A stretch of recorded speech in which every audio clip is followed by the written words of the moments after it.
இன்னைக்கு பாவக்காய் வச்சு நம்ம என்னமா செய்ய போறோம்? இன்னைக்கு பாவக்காய் வச்சு சூப்பரான பாவக்காய் பிரியாணி தான் செய்ய போறோம். வாவ், ஓகே ஓகே, வாங்க எப்படி செய்யலாம்னு பார்க்கலாமா? வாங்க.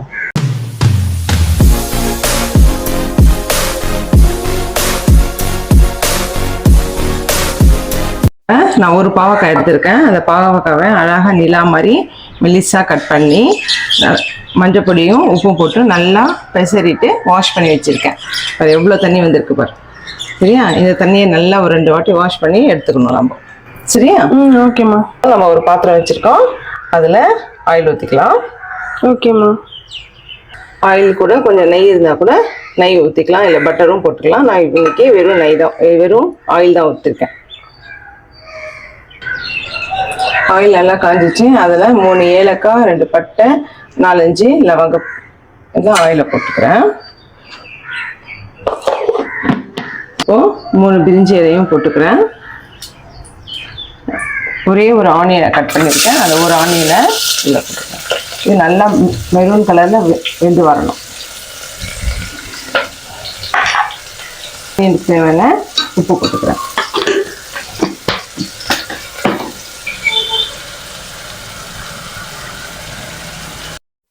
இப்போ இதில் நான் 1.5 தக்காளி எடுத்து கட் பண்ணியிருக்கேன், அது போட்டுக்கிறேன்.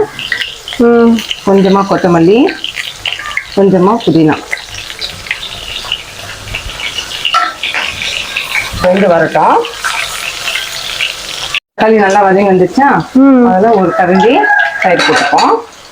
ஓகேம்மா. ஒன்று இல்லைன்னா ஒன்று கொஞ்சம் கூட போட்டுக்கலாம். நல்லா மிக்ஸ் பண்ணிப்போம்.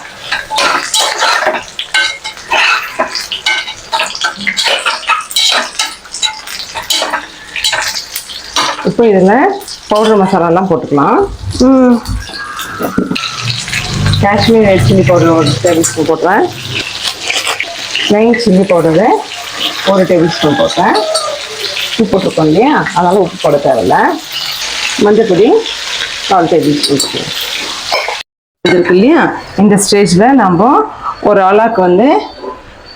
அலாக்கு அதாவது ஒரு 200 கிராம்ஸ் பாஸ்மதி ரைஸை நான் ஊற வச்சிருக்கேன் ஒரு 20 மினிட்ஸ் முன்னாடி. அதை நல்லா வாஷ் பண்ணி எடுத்துட்டு வந்துட்டேன். இப்போ இதில் போட்டுக்கலாம்.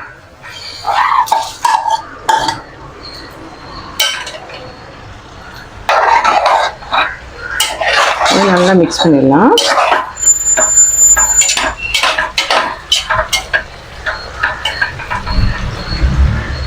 இப்போ இதை க்ளோஸ் பண்ணி வச்சுக்கலாமா? ஆமாம். இப்போ இதுக்காக சுடு தண்ணியை, இந்த கலவு தண்ணி சுடு தண்ணியை எடுத்து போடணும். இப்போ ஓகேம்மா. கொஞ்சம் நல்லா அந்த மசாலாலாம் அந்த ரைஸில் போட்டு ஆகட்டும்.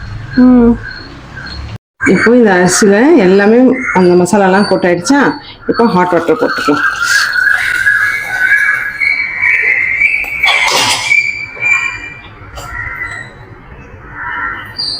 அந்த ரைஸ் முழுகிற அளவுக்கு போட்டால் போகணும்.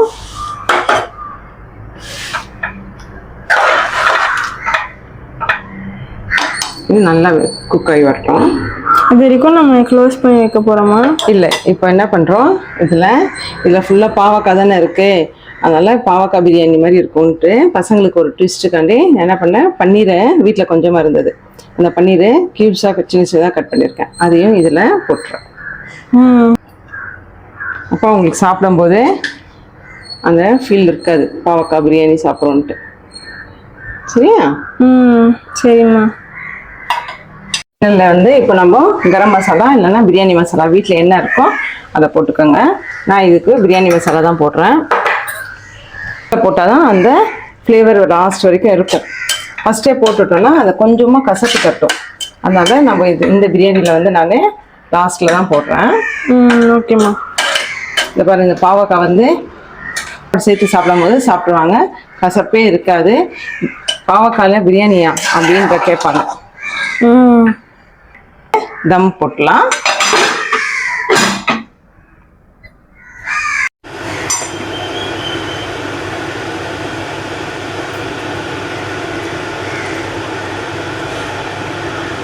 அவ்வளோதான், இந்த சூப்பரான பாவக்காய் பன்னீர் பிரியாணி ரெடி ஆகிடுச்சு. வாங்க சாப்பிட்லாம். இந்த வீடியோ பிடிச்சிருந்தா மறக்காமல் லைக் பண்ணுங்கள், ஷேர் பண்ணுங்கள், சப்ஸ்கிரைப் பண்ணுங்கள். நீங்களும் ட்ரை பண்ணி பார்த்துட்டு எப்படி இருக்குன்னு மறக்காமல் கமெண்ட் பண்ணுங்கள். தேங்க்ஸ் ஃபார் வாட்சிங். பாய்.